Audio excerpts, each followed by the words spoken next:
کہ اسلام میں خدا کا تصور کیا ہے، اور سب سے بہترین جواب اگر کوئی مسلم دے سکتا ہے خدا کا تصور اسلام میں، وہ ہے آپ کو سورہ اخلاص سنائیں۔ سورہ اخلاص قرآن مجید کی سورہ نمبر 112 ہے، آیت نمبر 1 سے 4، جہاں اللہ سبحانہ وتعالیٰ فرماتے قل هو اللہ احد، کہو کہ اللہ ایک ہے، اللہ الصمد، وہ اللہ جو بے نیاز ہے، لم یلد ولم یولد، وہ نہ کسی کو جنتا ہے نہ کسی سے جنا ہے، ولم یکن لہ کفوا احد، اس کے جیسا کوئی بھی نہیں ہے۔ یہ اللہ سبحانہ و تعالیٰ کی تعریف ہے 4 لائنوں میں، 4 لائن کی تعریف ہے اللہ تعالیٰ کی۔ اگر کوئی بھی انسان کہتا ہے کہ وہ شخص خدا ہے، اور اگر وہ شخص اس 4 لائن کی تعریف میں اترتا ہے، تو ہم مسلمانوں کو کوئی گلا شکوہ نہیں اسے خدا تسلیم کرنے میں۔ 4 لائن، پہلا ہے قل هو اللہ احد، کہو کہ خدا ایک ہے۔ دوسرا اللہ الصمد، اللہ جو بے نیاز ہے، لم یلد ولم یولد، وہ نہ کسی کو جنتا ہے نہ کسی سے جنا ہے، ولم یکن لہ کفوا احد، اس کے جیسا کوئی بھی نہیں ہے، اس کا ہمسر کوئی بھی نہیں ہے۔ اسے کہتے ہیں ٹچ سٹون آف تھیولوجی، خدا کا تصور کی سب سے اہم definition, touch stone of theology.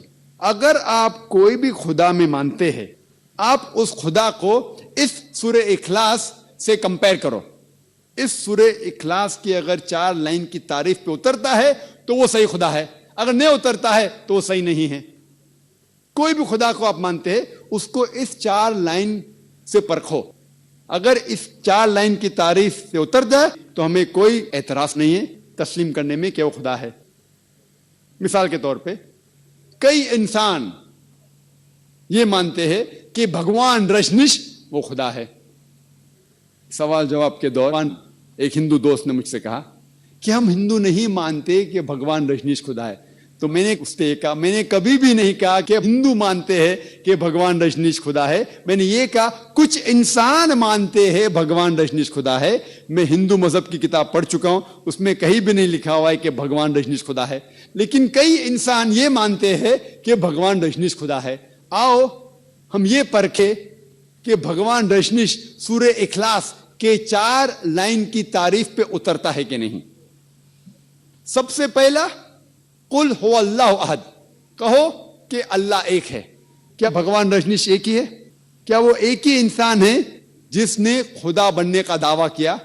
سینکڑوں انسان ہیں، خصوصاً ہمارے اس دیش میں، ہندوستان میں ہزاروں انسان کہتے ہیں کہ میں خدا ہوں، وہ صرف ایک ہی نہیں ہے۔ لیکن اگر کوئی رجنیش بھکت کہے گا نہیں وہ یونیک ہے، وہ علیحدہ ہے، ٹھیک ہے، ہم دوسری لائن پہ جاتے ہیں، دوسرے پوائنٹ پہ جاتے ہیں۔ اللہ الصمد، اللہ جو بے نیاز ہے۔ کیا رجنیش بے نیاز ہے؟ ہم جب اس کی آتم کتھا یا آٹو بایوگرافی پڑھتے ہیں، اس میں لکھا ہوا ہے کہ رجنیش کو ڈائبٹیز بیماری تھی، ڈائبٹیز کی بیماری تھی، اسے استھما تھا، اسے ریڑھ کی ہڈی میں درد ہوتا تھا، بیک ایک۔ آپ سوچئے، بھگوان کو ڈائبٹیز ہے، خدا کو استھما ہے، خدا کو ریڑھ کی ہڈی کی درد ہے۔ تیسرا لائن، لم یلد ولم یولد، نہ وہ کسی کو جنتا ہے نہ کسی سے جنا ہوا ہے۔ ہم جانتے ہیں کہ بھگوان رجنیش مدھیہ پردیش میں پیدا ہوئے، اس کے والد والدہ بھی تھے، دونوں والدین تھے، جو کچھ سال بعد اس کے شاگرد بن گئے۔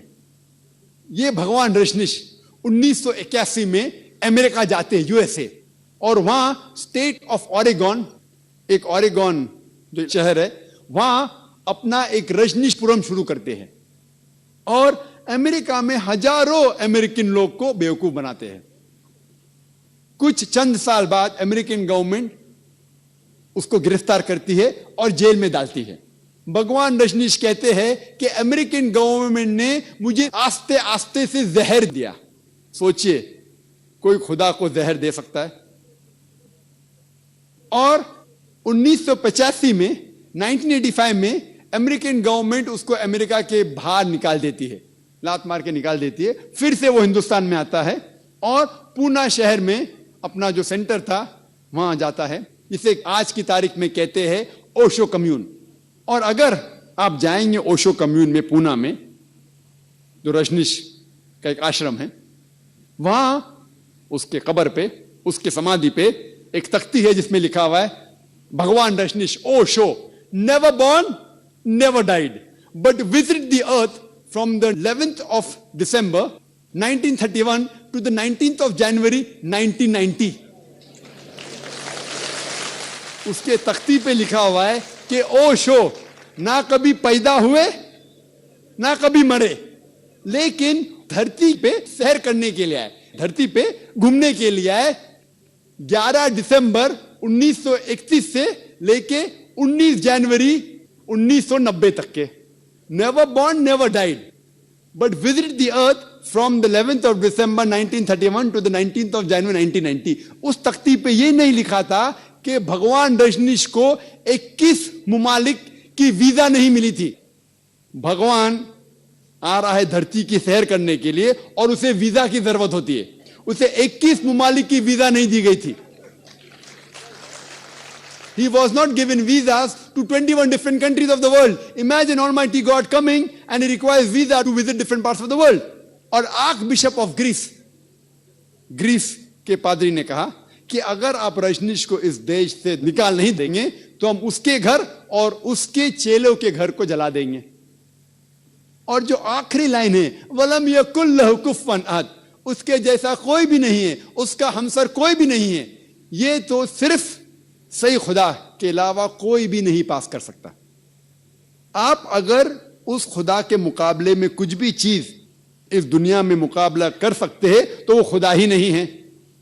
ہم جانتے ہیں کہ رجنیش عام انسان جیسے ایک ناک تھے, ایک منہ تھا, 2 آنکھ تھے, 2 ہاتھ تھے, سفید داڑھی تھی. اگر آپ کسی کے ساتھ خدا کا مقابلہ کر سکے تو وہ خدا ہی نہیں ہے. مثال کے طور پہ اگر کوئی شخص کہتا ہے کہ خدا 1000 گنا آرنلڈ شوارزنیگر سے طاقتور ہے.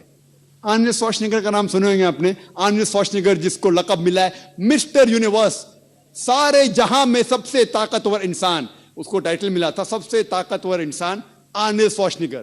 اگر کوئی شخص کہتا ہے کہ خدا 1000 گنا آرنلڈ شوارزنیگر سے زیادہ طاقتور ہے, آپ اگر خدا کا مقابلہ کسی سے بھی کر سکے, کس سے بھی کرتے ہیں, چاہے وہ آرنلڈ شوارزنیگر ہو, چاہے وہ دارا سنگھ ہو, یا چاہے کنگ کانگ ہو, چاہے 1000 گنا ہو, لاکھ گنا ہو, یا کروڑ گنا ہو, اگر آپ خدا کا مقابلہ کس سے بھی کر سکے اس دنیا میں, اس کا ہمسر کچھ بھی ہے, کس سے بھی آپ کمپیئر کر سکے تو وہ خدا ہی نہیں. وَلَمْ يَكُنْ لَهُ كُفُوًا أَحَدٌ. یہ 4 لائن کا ڈیفینیشن ہے سورہ اخلاص قرآن مجید میں خدا کی تعریف میں. اگر کوئی بھی شخص کہتا ہے کہ یہ خدا ہے, کوئی بھی انسان کہتا ہے کہ یہ خدا ہے, اگر اس 4 لائن کی تعریف میں اترتا ہے تو ہمیں اسے تسلیم کرنا چاہیے کہ وہ صحیح خدا ہے.